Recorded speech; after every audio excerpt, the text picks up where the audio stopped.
Bonjour, ravi de vous retrouver pour une nouvelle édition de Lumière intérieure, une lumière intérieure un peu particulière en cette semaine pascale. On pourrait parler de voix intérieure, même de voix extérieure, puisque j'ai la joie d'accueillir une cantatrice, l'une des plus célèbres de sa génération, une mezzo-soprano, une voix lyrique et mystique. On en parlera. Karine Dehay est notre invitée. Merci beaucoup d'être avec nous. Merci de m'accueillir. Sur KTO dans Lumière intérieure. Vous venez de fêter vos 25 ans de carrière.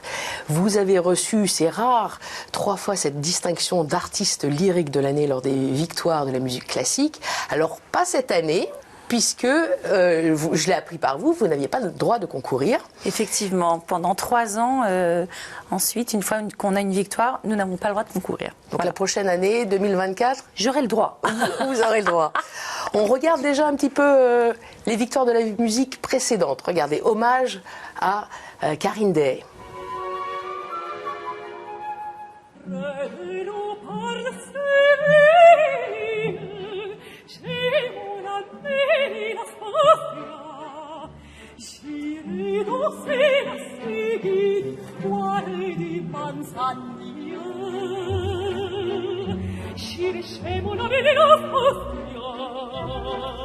La victoire de l'artiste lyrique de l'année est attribuée à Karine Dehay.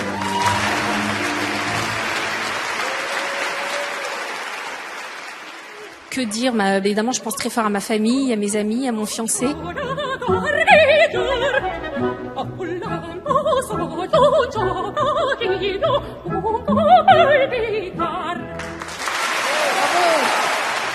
Sacrée 3 fois aux victoires de la musique, Karine Dehay a chanté les rôles majeurs du répertoire aux côtés des plus grands artistes.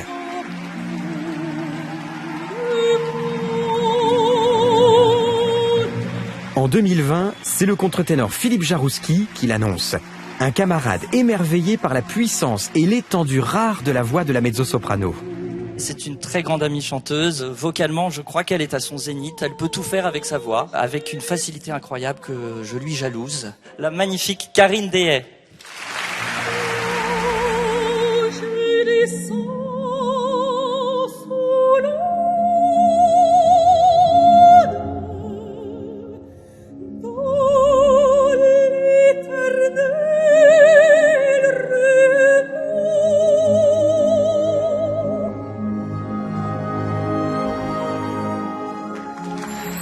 Voilà, bel hommage à vous, Karine Dehay. Quelle voix, mezzo-soprano. Commençons par ça, après on parle tout de suite de votre actualité, mais mezzo-soprano, c'est quoi comparé à soprano? Il y a beaucoup de tessitures différentes en fait. Hein. La Cala, c'était soprano, oui. Colorature dramaturgique, j'ai lu. Dramatique. Oui. Alors après, c'est très compliqué. Hein. C'est compliqué, et puis c'est toujours compliqué d'être justement aussi dans une case, d'être catalogué. En fait, dès qu'on a une voix justement qui est longue, certains professeurs d'ailleurs ont du mal à nous classer tout de suite. Est-ce qu'on est soprano, est-ce qu'on est mezzo-soprano? En fait, jusqu'au 19e siècle, il n'y avait pas cette différence entre soprano et mezzo-soprano. Du temps de Mozart, tout le monde était soprano, hein, donc on se posait pas la question. Mezzo-soprano, c'est un peu moins aigu que soprano, c'est voilà, ça? Et en fait, ça serait plutôt une histoire de timbre plutôt que de tessiture, parce que finalement, mezzo-soprano, ça monte aussi aigu qu'une soprano, hein, on atteint les mêmes aigus. Après, c'est une histoire de timbre, c'est souvent des voix un petit peu plus sombres, un petit peu plus rondes, et après, c'est par rapport aussi à notre répertoire. C'est vrai que si on a des facilités à vocaliser, et puis on va faire aussi des rôles de travesti, ça c'est beaucoup de rôles qui sont... C'est des rôles que vous avez pas mal interprétés, on va en parler d'ailleurs de votre répertoire, voilà, notamment du Rossini, oui, qui est votre répertoire préféré, je crois. En tout cas, mon compositeur fétiche, comme je dis. Compositeur fétiche. Alors là, c'est pas du Rossini que vous interprétez bientôt, ce sont les Huguenots, donc Giacomo Meyerbeer. déjà interprété en 2018 à l'Opéra de Paris. Cette fois-ci, c'est interprété à l'Opéra de Marseille. Exact. Vous démarrez un grand opéra en 5 actes. C'est assez rare. C'est le grand opéra français. 5 actes, c'est 5 heures à peu près aussi, en 4 heures. En tout cas, avec les entr'actes, parce qu'il y aura 2 entr'actes, on atteint presque 4h30, 5 heures de spectacle. C'est notre Wagner à nous, en fait, Meyerbeer. Oui. Voilà. C'est le grand opéra à la française. On est aussi très nombreux sur scène. Il y a énormément de solistes, il y a énormément de choristes. C'est vraiment un effet qui était vraiment voulu, justement, à cette époque-là. Il y a aussi les ballets qui sont intégrés. Donc, c'est pour ça que c'est des opéras qui sont très longs, qui ont été difficiles à monter parce qu'on doit être justement aussi nombreux. Les interprètes. Exactement. Les bons interprètes, ces voix sublimes et qui doivent qu'il faut trouver et incarner tous les personnages. Ouais. Qui doivent justement être là pendant, je pense notamment au ténor, le rôle de Raoul, qui chante pendant les 5 actes, lui. Donc c'est vraiment le rôle le plus lourd de cet opéra. Et effectivement, il faut cette endurance.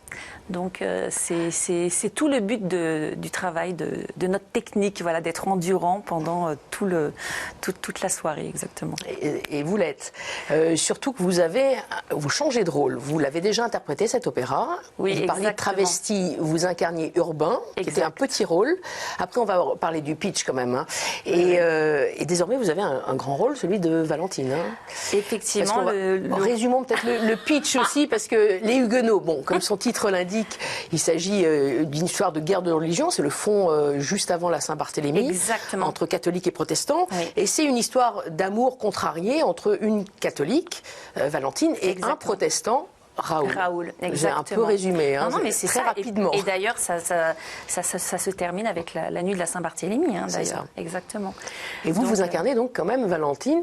Qui exactement. est un rôle aussi énorme sur tous ces actes. Ah oui, une fois que... Alors, vous parlez de Raoul, mais vous aussi. L'acte 1, elle fait juste une apparition.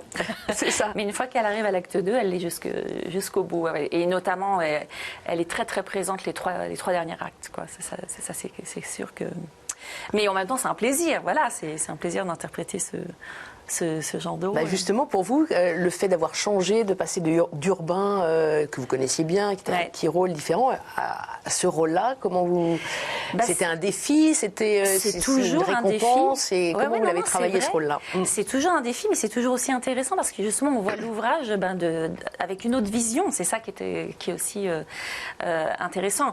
Urbain est là justement, surtout l'acte 1 et l'acte 2, et Valentine, ça serait plutôt le relais, c'est après. Et effectivement, Urbain, ça va être un rôle un peu comique, on va dire, ça va être la touche comique dans cet opéra qui évoque quand même une page assez sombre de notre histoire.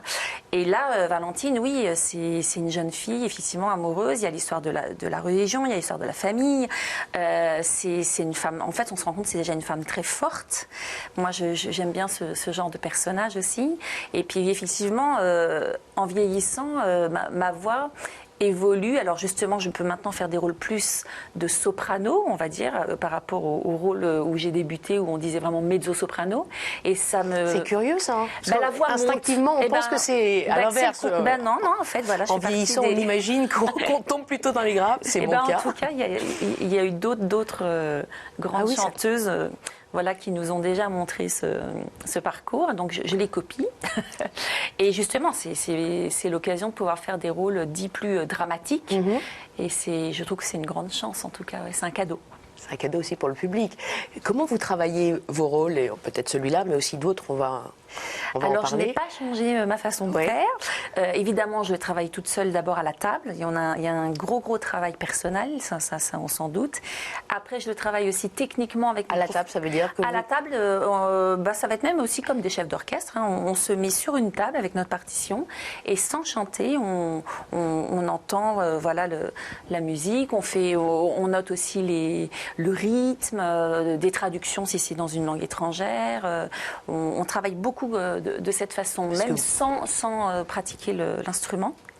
Et vous entendez la musique? Oui, c'est mieux. Non, ou alors après, on peut s'aider aussi avec le piano, hein, voilà. Mais... On en reparlera, mais bon, vous avez Exactement. une formation classique, vous avez fait le Conservatoire national de Paris, et en plus, vous avez commencé par le violon. Le violon, ouais, exactement. Donc c'est vrai, tout ce qui est solfège, enfin, vous lisez, vous entendez tout de suite la musique, vous avez tout de suite la voix déjà intérieure qui se crée sur les paroles. En tout cas, effectivement, c'est ce qui nous aide pour cette préparation. Et après, je travaille avec mon professeur de chant, qui est toujours le même, depuis 30 ans d'ailleurs. Donc j'ai eu beaucoup de chance voilà, de rencontrer cette personne à ce moment-là, parce que c'est toujours une chance, je trouve, quand on tombe sur la bonne personne assez vite dans un parcours. Donc le travail technique, après c'est aussi un travail avec un chef de chant. Là, c'est notre répétiteur en fait, hein.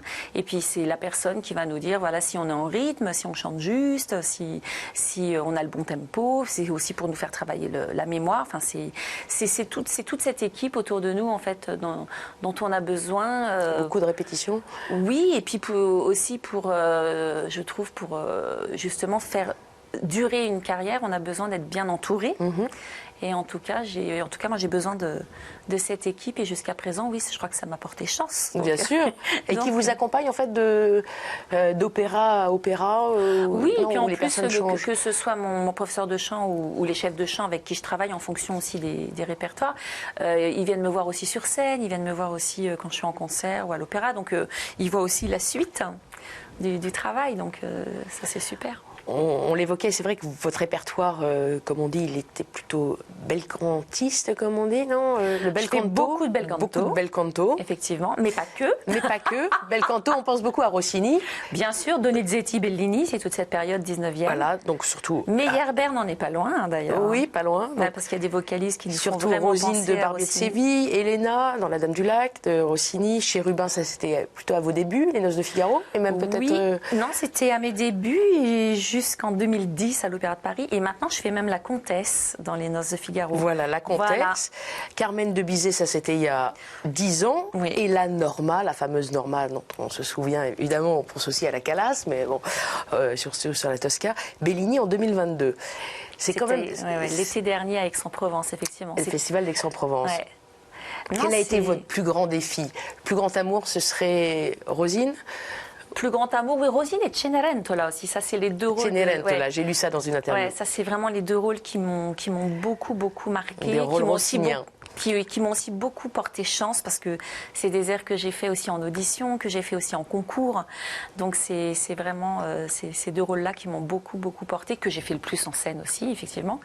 Et les plus difficiles?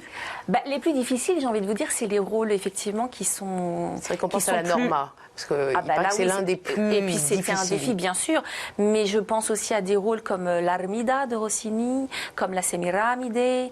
Là, on parlait aussi de Valentine. Ces rôles qui sont justement longs, plus lourds, plus longs. Et Norma, effectivement, on a énormément de références. Donc on a effectivement, c'est un énorme défi, je veux dire, quand on se lance dans ce genre de rôle. Et en plus, moi, j'ai fait beaucoup Adalgisa, donc c'est vrai que dans le même opéra, je faisais l'autre rôle aussi. Donc là, de pouvoir toucher l'autre rôle, c'est un défi.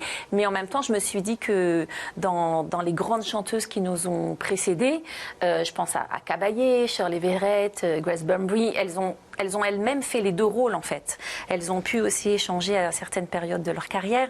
Donc je me suis dit, voilà, copions ces femmes qu'on admire et essayons, quoi. Voilà. Laquelle admirez-vous le plus? Je les aime toutes. Non, mais il y en a une qui vous a particulièrement inspiré, peut-être? En tout cas, pour ce genre d'ouvrage, je pense vraiment à deux. Ça serait Caballé et puis Shirley Verrett aussi. Oui. Avant de passer à la deuxième partie, quand même aussi dans votre actualité, vous êtes en juin aussi aux Têtes des Champs-Élysées à Paris avec un autre opéra. Long aussi, 4 actes, très peu monté, très peu connu. Ça s'appelle Fausto de Louise Bertin.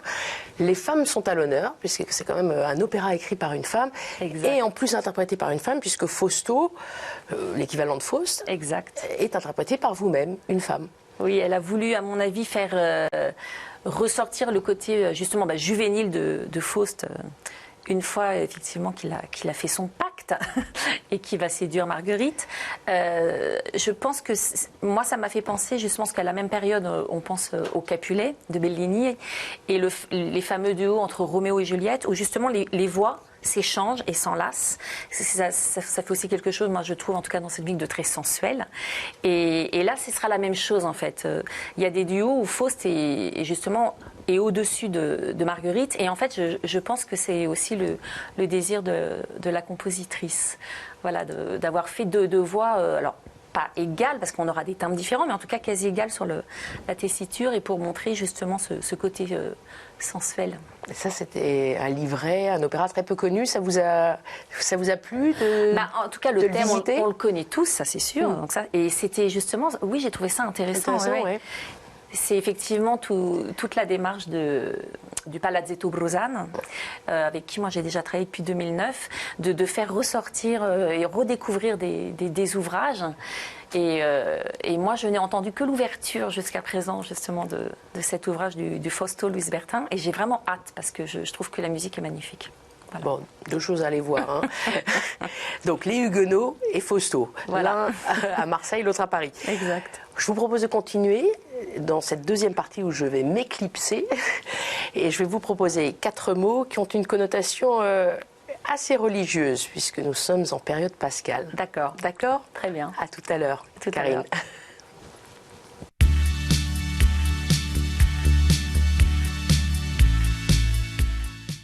Est-ce que vous êtes bien, Karine Dehaye? Oui. Très bien. Oui. Vous êtes très droite dans votre fauteuil. Oui, voilà. Vous êtes l'une des plus droites dans ce fauteuil, parmi nos invités. Pas d'appui sur le dossier. Non. On voit une verticalité qu'exige la voix, j'imagine. Exactement, je pense verticale quand je chante. Pareil. Ah, on va parler de verticalité, de transcendance, ça tombe bien. Dans Lumière intérieure, je vous propose notre premier mot. Et c'est un mot qui va sans doute vous parler, c'est le mot sœur. Oui, effectivement. Avec un S. Vous n'en avez pas de sœur puisque vous êtes fille unique. Exactement. Je crois. D'un musicien d'ailleurs, de musicien Alix Dehaye. Exact. Mais en revanche, des sœurs, vous en avez côtoyé. Je vous laisse développer. Alors, sœurs, forcément, je vais penser à Notre-Dame de Sion. C'était les Sœurs de la Solitude. Et c'est effectivement des femmes qui ont énormément compté pour moi. J'ai fait tout mon cursus collège et lycée à Notre-Dame de Sion, Évry. Et effectivement, c'est aussi dans ce collège que je me suis fait baptiser à l'âge de 12 ans. Il y avait notamment une sœur aussi que j'aimais beaucoup qui s'appelait Sœur Marie. C'était une femme incroyable. En fait, c'était aussi des enseignantes. On avait beaucoup de sœurs à l'époque qui enseignaient également. Et quand il y avait des professeurs absents, elles remplaçaient tout le temps les cours aussi. Donc en fait, on les côtoyait tous les jours. Sœur Marie était incroyable, elle connaissait les prénoms de tout le monde. Je crois qu'on était 900 élèves quand même, 900 élèves, collège, lycée. C'était incroyable. Une mémoire, elle nous surprenait vraiment tous. Et puis, c'est aussi cette communauté qui nous a appris le partage. En fait, Notre-Dame de Sion, on pense notamment à Sœur Emmanuelle, qui faisait partie de cette communauté. Et très souvent, je crois que c'était une fois par mois, on appelait ça le bol de riz. C'est-à-dire qu'on mangeait juste un bol de riz et une pomme. Et le reste de la somme du repas était reversé, aux institutions. On vendait aussi les confitures des sœurs de la solitude, et on apprenait énormément aussi le partage. C'est cette époque-là aussi où les grands aidaient déjà les petits, pour les devoirs. En fait, ça a été pour moi un accueil, oui, comme une famille. Et c'est vrai que le jour où j'ai dit à mes parents que je allais me faire baptiser, ça a été... alors, je pense pas non plus un choc, parce que s'ils m'ont mis dans cette institution, c'était quand même leur choix au départ, de m'avoir mis dans cette école privée avec les sœurs. Mais en tout cas, oui, moi, j'ai voulu tout de suite faire partie de cette famille. On faisait également les messes, on participait aux messes. Au départ, je faisais du violon, après j'ai chanté. En fait, voilà, j'ai plein de souvenirs. Effectivement, de la 6e à la terminale, ça fait énormément d'années. Avec ces sœurs de Notre-Dame de Sion, et notamment celle qui était avec nous et qui nous enseignait plusieurs matières. D'ailleurs, c'était vraiment... j'ai l'impression que c'est hier, quand j'en parle d'ailleurs. Et j'allais, une fois que j'étais partie, j'allais encore de temps en temps... justement à l'établissement pour les voir, pour faire des petits coucous. Mais là, j'avoue que ça fait longtemps que je n'y suis pas allée. Mais en tout cas, c'est des personnes qui ont énormément compté pour moi. Et effectivement, je n'ai pas de sœur, mais j'ai quand même une sœur de cœur. C'est ma meilleure amie qui s'appelle Delphine, qui est chanteuse également, et avec qui nous avons formé justement l'ensemble, les deux mezzos. Voilà, donc c'est la continuité. Le mot sœur, en tout cas pour moi, est très important. Sœur et cœur, deux mots qui riment. Ouais. Les sœurs de la solitude. Oui. La solitude, vous l'avez ressentie En tant que fille unique aussi? Eh bien, je ne l'ai pas. En tout cas, c'est pas quelque chose qui m'a rendue malheureuse. Peut-être j'aurais voulu des frères et des sœurs. En tout cas, je les ai maintenant parmi mes amis, ça c'est sûr. Mais en tout cas, je me suis jamais ennuyée. Jamais. J'ai toujours trouvé des occupations. Alors évidemment, j'avais la musique, hein, donc moi ça a pris beaucoup de place. J'adorais même le solfège, hein, j'aimais toutes ces matières, le solfège, le violon, je faisais de l'orchestre. Donc non, en tout cas moi je n'ai jamais souffert de la solitude, et même encore maintenant, quand je pars longtemps en production, et il y a des moments forcément on est seul, hein, de toute façon on est seul aussi dans le travail. Voilà, c'est pas quelque chose qui me pèse. Pas du tout. La musique, vous y êtes arrivé par votre père, j'imagine? Exactement, ouais. Mais sinon, vous vous baignez dans une atmosphère très musicale. D'abord avec le violon, ensuite le chant. Ça s'est passé comment, cette initiation? En fait, quand on a un papa musicien, il travaille son instrument à la maison. Donc moi, j'ai entendu le cor tous les jours à la maison. En tout cas, quand il était là et pas en concert ou pas en tournée. Et j'ai eu la chance aussi très tôt d'aller voir des répétitions, dès l'âge de 4 ans. Hein. Donc j'adorais aller aux répétitions. Et c'est aussi grâce à mon père que j'ai été pour la première fois à l'opéra. J'avais une 12aine d'années. C'est là où j'ai eu vraiment un coup de cœur. Et je me suis dit, j'ai envie de faire ça parce que c'était justement... C'était pas la Norma, justement? Alors la Norma, c'était 15 ans. Ouais, ça a été un peu plus tard. Ouais. Un peu plus tard, oui. J'ai lu ça. Ouais, exactement. Mais en tout cas, oui, c'est vrai que ça a été une révélation de voir cette communion entre la musique et le théâtre. Et en plus, j'avais la chance de pouvoir aller aussi en coulisses, de voir les chanteurs de près. Enfin, j'étais une fan avant d'être moi-même justement chanteuse. J'ai quand même couru dans la rue, sur le trottoir, après Régine Crespin. J'avais 13 ans. Pour avoir un autographe, hein. Donc j'étais vraiment d'abord effectivement la musique à la maison, mais j'étais aussi très souvent au concert ou à l'opéra. Ça me plaisait déjà énormément à l'époque. Une véritable révélation, la musique. Ouais. Et l'opéra, il y a peut-être des points communs aussi avec la foi, et une révélation spirituelle. Oui, certainement. Non, c'est sûr. Et en plus, je vais vous avouer, je rentre sur scène, je fais toujours mon signe de croix, moi, avant de rentrer sur scène. C'est quelque chose que j'ai toujours fait. Je demande toujours à mes petits anges gardiens de m'aider, de me donner cette énergie. Et c'est vrai que... En plus, tout à l'heure on parlait des Huguenots. Enfin, il y a plein d'opéras aussi où on s'adresse à Dieu. Hein. C'est dans le texte, et je trouve que quand on y croit, c'est encore plus fort. Enfin, en tout cas, moi, c'est ce que je ressens. Voilà. On va poursuivre sur la religion, et vous en parliez déjà tout à l'heure, sur le baptême. Deuxième mot. Incroyable histoire que la vôtre.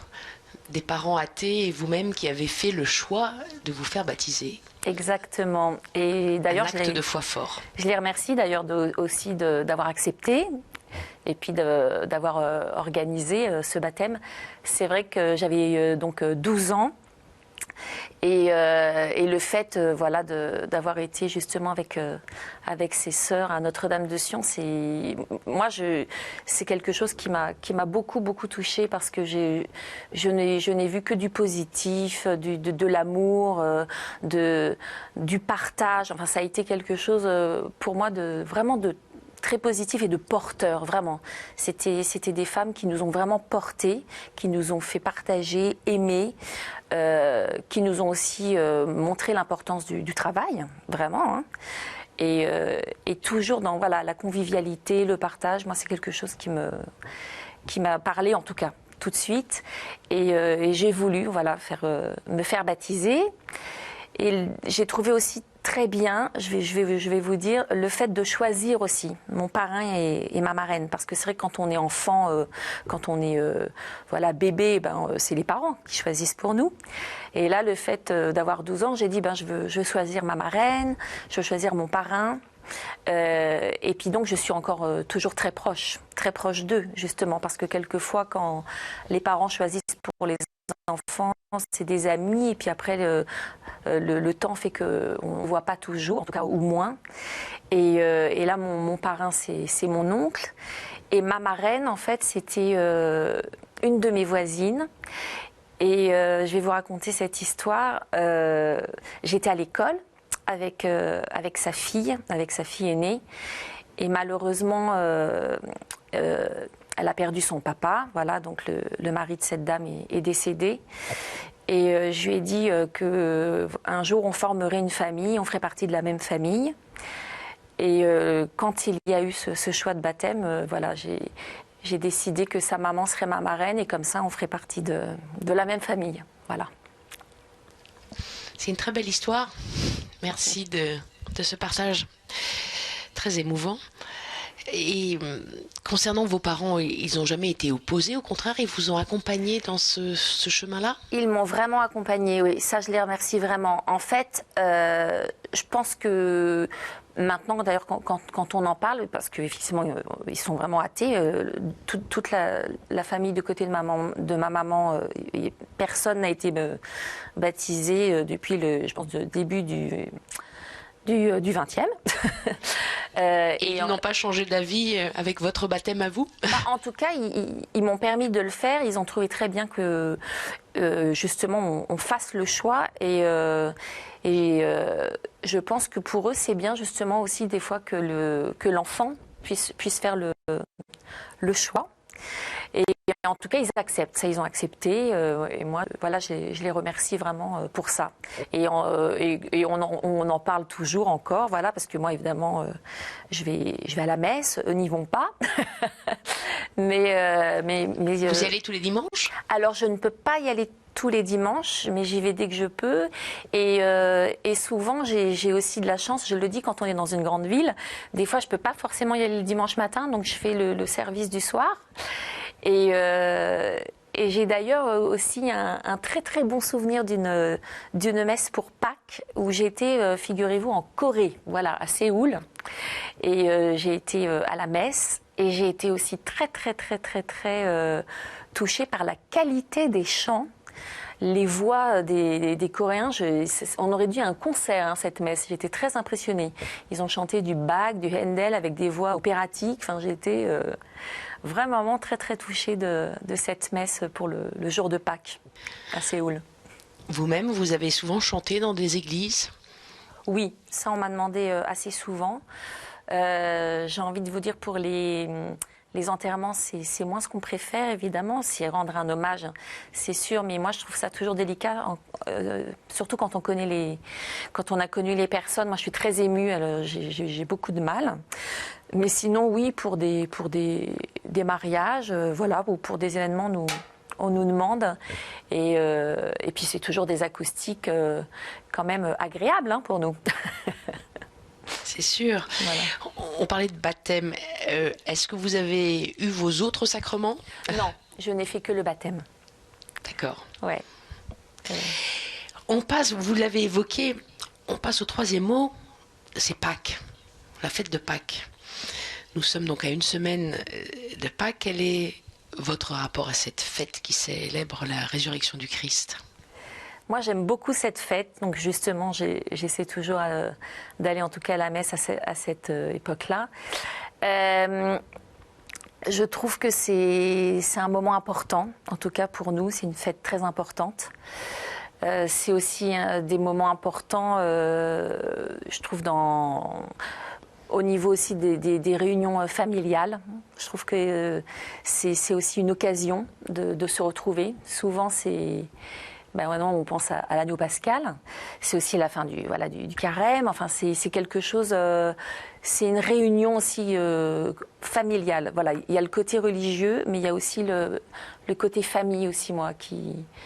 Et votre famille respecte cette tradition. Exactement. Ouais, exactement.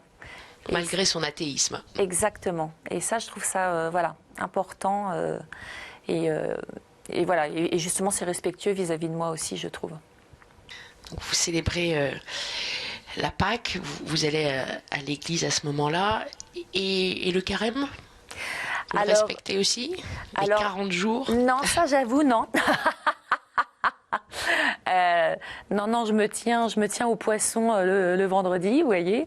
Ça, vous respectez? Oui. Tous les vendredis? Oui, tous les vendredis, depuis que justement j'étais à Notre-Dame de Sion. Ouais.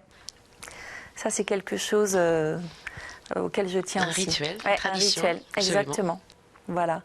Et puis Pâques, j'ai envie de vous dire, on a aussi des souvenirs. Ça sera plus par rapport aux enfants avec les œufs dans le jardin, vous voyez, des choses comme ça. C'est pour ça que ça me fait penser à la famille aussi. Il y a quelque chose vraiment c'est la réunion de la famille pour moi, cette fête. Ça a été souvent organisé, ça, avec vous? Alors, les œufs dans le jardin? Voilà, non, pas avec moi. Mais en tout cas, autour de moi. Mais comme petite fille? Voilà, autour de moi. Autour de vous? Oui, vraiment, Ça, je trouve toujours ça... J'aime bien. Enfin, voilà, c'est une fête, moi, à laquelle je tiens aussi. Pâques, c'est aussi l'occasion pour les chrétiens de renouveler leur profession de foi du baptême. Exactement. C'est ce que vous faites donc tous les ans. Exact, ouais. Quelle est la valeur la plus importante pour vous, associée à cette religion que vous incarnez maintenant? La valeur la plus importante, il y aurait plusieurs mots en fait. Moi, je mettrais l'amour, l'amitié, la fidélité et le partage. C'est un tout. C'est un package en fait pour moi. Je trouve que c'est la réunion de tout ça. Et la bonté aussi. Je mélangerais que la bonté. Je pensais que vous alliez dire la bonté. Parce que j'ai lu dans une interview que c'était votre devise préférée, la bontà in trionfo. Exactement, parce qu'en plus on pense ça tiendra. Mais en plus c'est vraiment vrai, j'y crois à ça. Qui vient de la Cenerentola. Exactement. Voilà. Si on est bon et si on fait les choses avec son cœur, il y a quelque chose de positif au bout. Ça c'est sûr. Malgré les épreuves, ça c'est une évidence. Ouais. Ça c'est vrai. Allez, on va passer au quatrième et dernier mot. Un mot qui a aussi une connotation religieuse, je le disais, c'est une spéciale Pâques un peu. Cette émission, le quatrième mot, c'est le mot ange. C'est peut-être un mot qui vous parle aussi. Oui, exactement, oui. N'est-ce pas? Oui, parce que moi, je crois aux anges gardiens, je crois aux anges, ça c'est sûr. Je leur demande très souvent d'ailleurs de nous aider. En plus, c'est un beau mot, ange. Moi, je trouve que c'est magnifique. C'est quelque chose de... Oui, là, pour le coup, c'est vraiment la spiritualité. Je pense aussi à un livre. Dialogue avec l'ange, qui m'a aussi beaucoup marqué. Mais en tout cas, c'est... De Gita Malas. Voilà, exact. Qui relate l'expérience spirituelle vécue par 4 amis hongrois en pleine Deuxième Guerre mondiale. Une autre de nos invités avait évoqué le même livre à votre place, il n'y a pas si longtemps. Je crois que c'est Elisa Servier qui avait aussi un rapport très particulier à ce dialogue avec l'ange, avec ce livre. Ah, moi, j'ai trouvé ce livre incroyable, vraiment. Et effectivement, oui, moi, je crois à nos anges gardiens. Je crois aussi au fait que les gens qui nous ont vraiment aussi aidés, portés, quand ils étaient là, nous soutiennent toujours en haut, vraiment. Moi, j'y crois, vraiment. Je trouve qu'on est toujours reliés, voilà. Et je dis qu'on les sollicite pas souvent, en fait, nos petits anges gardiens. C'est pas que dans les moments difficiles qu'il faut les solliciter, en tout cas. Et je les remercie, moi, très, très souvent, voilà. Je trouve qu'ils nous accompagnent chaque jour. Et puis en plus, en ce moment, je trouve qu'ils ont beaucoup de travail, justement. Vous avez une connexion particulière avec un ange gardien? Pas un particulier, non. Non, non. Pour le coup, pas un particulier, mais toute, en tout cas, l'équipe qu'ils forment, ça c'est sûr. L'équipe qu'on connaît, vous voulez dire? Ouais. Saint-Antoine, Bah voilà. la Vierge aussi, non, elle est au-dessus de tout le monde. Elle est au-dessus, voilà. Ouais. Mais pas d'ange particulier parmi pas particulier. des êtres chers disparus. Non. Bah, parmi les êtres chers disparus, j'aurais peut-être quand même eu envie de citer mon arrière-grand-mère, voilà, mon arrière-grand-mère, qui m'a aussi beaucoup soutenue enfant. Qui m'a beaucoup encouragée dans la voix qui est la mienne, donc VOIX et VOIE. Et je pense qu'elle est toujours là avec moi. Votre arrière-grand-mère paternelle ou maternelle? Maternelle, ouais. Qui s'appelait Marie-Louise et qui habitait à Pigalle, voilà. Donc qui m'a fait découvrir en plus tout ce quartier là que j'adore, voilà, avec la place du Tertre. Donc voilà, j'ai énormément de souvenirs avec elle. Et puis les magasins de bonbons aussi qu'il y avait rue Fontaine, par exemple. Vous êtes une gourmande. Je suis une gourmande, voilà, exactement. Et puis à chaque fois que je revois des photos encore avec elle, elle avait toujours aussi une petite coupe de champagne à la main, donc voilà, quand je bois une petite coupe de champagne, je pense à elle, voilà. Donc ça fait beaucoup d'occasions parce qu'en général, c'est ce que je fais après les concerts, vous voyez. Votre breuvage préféré? Voilà, le champagne, les bulles. Donc un signe de croix pour démarrer et du champagne pour finir. Exactement, ça c'est le rituel. Et des prières parfait. Au milieu? Oui, bah bien sûr. Ah ouais, exactement. Vous avez d'autres petits rituels comme ça? Des prières Non, en tout cas pas plus, non, c'est déjà pas mal comme rituel. Non, et après c'est le plaisir, bien sûr. Le plaisir de chanter, le plaisir de partager, ça c'est une évidence. Une fréquentation des églises de temps en temps? Oui, en tout cas j'essaie, dès que je peux j'essaie. Et d'ailleurs j'en ai visité une nouvelle hier, pour vous dire, que je ne connaissais pas au Havre, celle qui a été justement reconstruite, avec ce dôme incroyable, là, cette tour qui fait 107 mètres de haut, et des vitraux incroyables. C'est l'architecte Perret, en fait. Et voilà, on m'en avait beaucoup parlé, je n'avais pas eu l'occasion de la voir en vrai, et je l'ai vue hier, et puis... voilà, j'ai découvert ce lieu et j'ai mis... Alors mon rituel, c'est de mettre évidemment une petite lumière, voilà, à chaque fois. Donc ça, j'ai fait ça hier, au Havre. Une petite lumière avec une petite prière. Exactement, et la lumière fait que la prière reste, même si on part de l'endroit, voilà. Vous parliez du Havre, c'est la terre de vos origines. Normande, exactement, le nom normand. Non, c'est vrai. Comme vous me le disiez juste avant de démarrer, des haies, ça vient du bocage normand, en fait. Exactement, du bois, des haies, de la haie, tous ces noms normands, exactement. Comme on parle d'édifices, j'ai aussi entendu qu'il y avait un lieu que vous aimiez particulièrement, qui est l'abbaye de Royaumont. Ah, exactement. Ah oui, ça c'est vrai. C'est un lieu aussi qui a beaucoup compté pour moi. En fait, c'est un lieu où il y a énormément de manifestations justement musicales, où on peut faire des masterclass. J'ai fait beaucoup de masterclass il y a à peu près maintenant, 30 ans, 25-30 ans. Et effectivement, c'est un lieu en plus qui se prête, moi je trouve, à la réflexion, au travail. C'est un lieu vraiment magique. En tout cas, les gens, s'ils ne connaissent pas, je les invite à y aller pour voir déjà le lieu. Et effectivement, après, nous, les musiciens, on a eu beaucoup de chance de pouvoir faire des ateliers. En fait, on appelait ça aussi des ateliers avant. J'ai pu faire une masterclass avec Régine Crespin là-bas. J'ai fait énormément de masterclass avec Ruben Lifshitz, qui était un maître pour le lead et la mélodie, qui nous a vraiment beaucoup soutenu pour l'art du récital.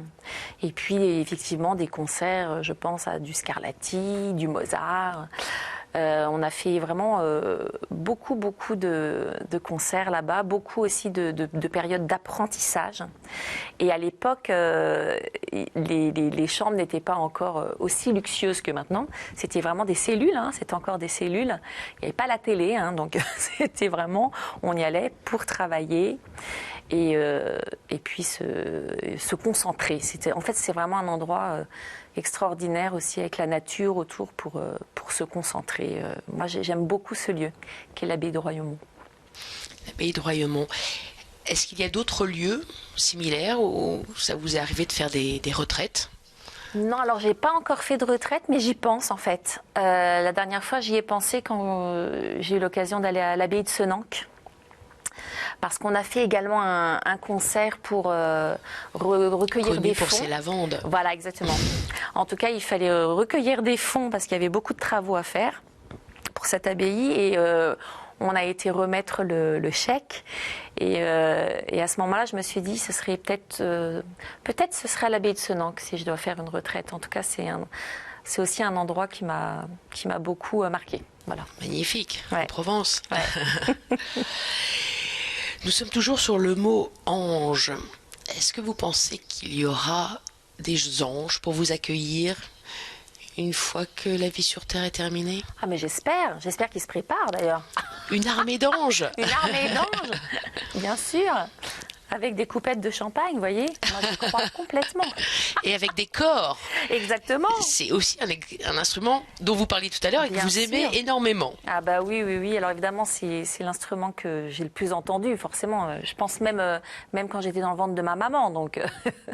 Et d'ailleurs, quand j'entends un orchestre, ou des fois j'écoute de la musique, dans l'orchestre, c'est le son qui ressort pour moi, vous voyez. C'est le son qui ressort le plus. Donc, et j'adore, oui, cet instrument, c'est un des instruments les plus difficiles, il faut le dire aussi, mais quel instrument merveilleux. Le corps d'harmonie, c'est quand même extraordinaire comme instrument. Et effectivement, les petits anges sont toujours représentés avec des instruments de musique, souvent en tout cas.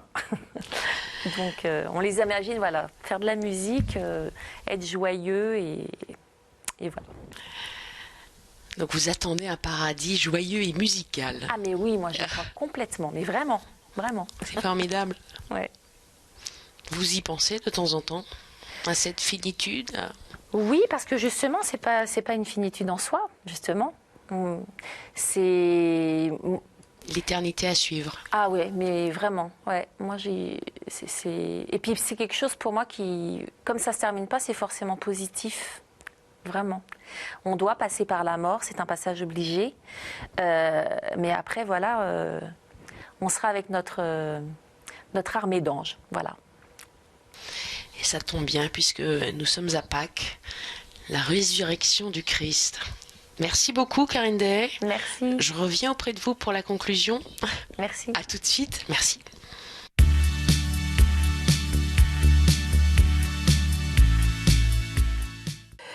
Voilà Karine, je suis de nouveau en face de vous. Alors, comment est-ce que vous avez ressenti cette expérience ? Moi, j'ai beaucoup aimé, vraiment. Ça va ? Ah ouais, très très bien. Ah ouais. Au moment où je me suis éclipsée, ça vous a... c'est toujours délicat de ne pas parler effectivement à quelqu'un. À quelqu'un, voilà. À un écran, avec des mots. À un écran, voilà. Mais après, on s'habitue. On s'habitue bien.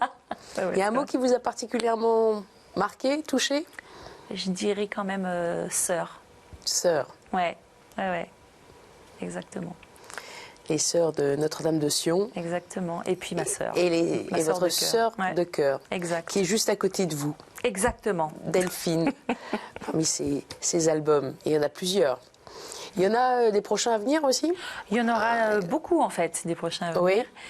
Et ce sera... Vous avez des dates déjà pour les non, bacs? Non, peut-être un quand même avant l'été, mais sinon beaucoup à la rentrée. Ouais. En fait, c'est par période comme ça. Ouais. Ouais. Beaucoup.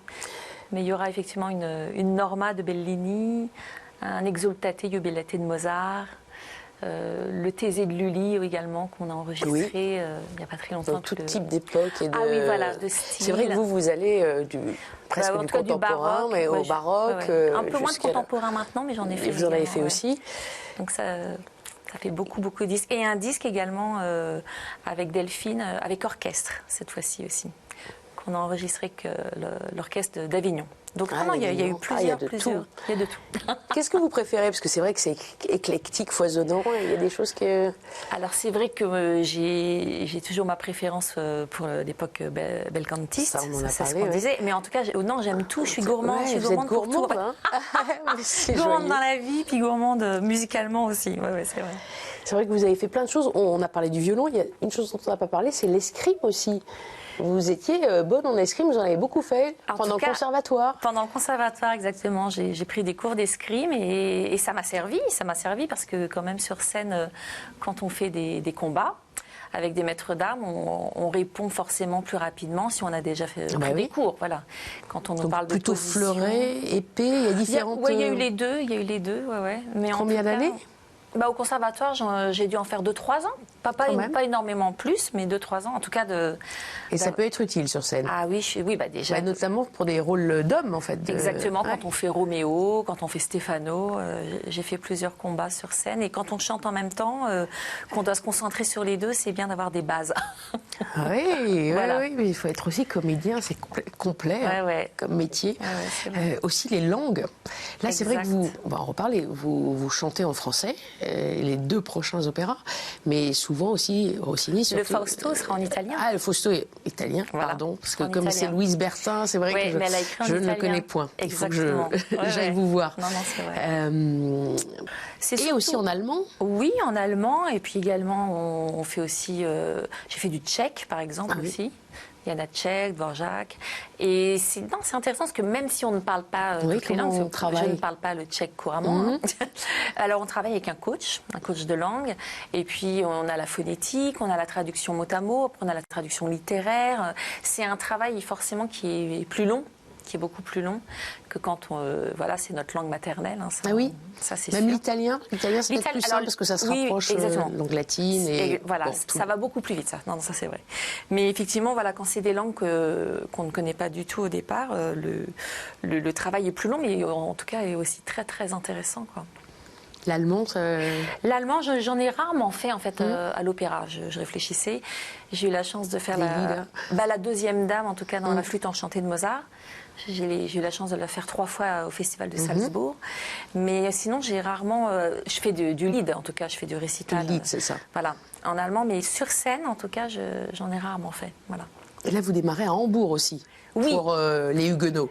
Pour Norma cette fois-ci. Ah, pour Norma. Ah, Avant les super. Huguenots, Vous voilà. faites tellement de choses, Karine Delaye, on a du mal à suivre. Hein. C'est vrai. C'est vrai. C'est vrai que le planning en ce moment est chargé. est très chargé. Oui. Je vous rassure, même mes parents ne suivent pas. Donc... Ils viennent vous voir quand même, ils essayent à chaque fois, à chaque représentation. Alors, pas chaque, mais on trouve effectivement des dates, on fixe. Non, on est obligé de fixer. Ouais. Ils ne ratent pas une de vos représentations quand même. Si, de temps en temps. Si je suis à Montréal, ils vont pas forcément venir à Montréal, Ah. vous voyez par exemple, ou à San Francisco. Là, c'est un petit peu plus loin. Mais Ils pourraient. mais ça pourrait. Ça pourrait, tout à fait. Non, il y a beaucoup, c'est effectivement de déplacements dans l'année, donc malheureusement, ils ne peuvent pas tout suivre. Mais en tout cas, ils arrivent à me suivre à distance, en tout cas, ça c'est sûr. Enfin, là, ils viendront vous voir à Marseille. Ah, là, oui. Et On Paris, voir à Marseille. déjà, Bon, Paris, ça c'est. la semaine dernière, c'était déjà. C'est le cas. moins loin. Oui, ça ils habitent. Alors, en sur fait, parisien non ma maman est à Paris et mon papa est près de La Rochelle. Voilà. Donc, effectivement, après, il faut s'organiser. Mais il y a les Des parents festivals séparés. aussi. Des parents séparés. Depuis longtemps. Depuis maintenant, 25 ans. Et vous avez gardé des bons contacts avec vos 2 parents. Exactement. Et puis, s'ils sont amenés à se voir, voilà, pour la même représentation, eh ben, ça se passe très bien. Ça se passe très bien. Donc ça, c'est important aussi. Ça, c'est très important aussi. Ouais, exactement. Oui, parce que c'est pas toujours évident. Non, et c'est pas toujours le cas. Oui. En tout cas, ils viendront vous voir. Ils ne seront pas les seuls. Donc, il faut vite prendre les places pour vous voir à Marseille, Opéra de Marseille. Donc, au mois de juin, on peut voir sur votre site internet, je crois qu'il y a toutes les dates y sont. Les Huguenots, rarement montés quand même. Enfin, oui, c'est vrai. C'est quand même en tout cas, maintenant, un énorme opéra, 5 actes. Maintenant, oui, ça redevient un peu plus à la mode, comme vous le disiez. Mais sinon, c'est rarement. C'est vrai, un peu plus. Donc, voilà, dans le rôle de Valentine, un grand rôle pour Karine Dehaye. Et à suivre le Théâtre des Champs-Élysées. Le 20 juin. Le 20 juin, à Paris. Donc, le Fausto de Louise Bertin. Ce avec qui est les aussi talents une rareté. lyriques. Voilà. Et Christophe Rousset qui dirige. Voilà. Voilà. Bon, je vous convie vivement d'aller voir ces belles œuvres. Merci beaucoup de votre partage, de votre sourire. Beaucoup. On aurait bien aimé entendre un petit peu votre voix cristalline, non? C'est toujours difficile à Capella. Non, justement, il faut que les gens viennent. Justement. Voilà. Mais votre rire est déjà une musique à elle toute seule, non? Je préfère pas. Allez. Ah, vous êtes difficile. Il faut vraiment venir la voir sur scène. Merci beaucoup en tout cas. Merci à vous. Et merci à vous derrière vos écrans. Comme d'habitude, vous pouvez revoir cette émission sur ktotv.com. C'est le replay. À très vite. Au revoir.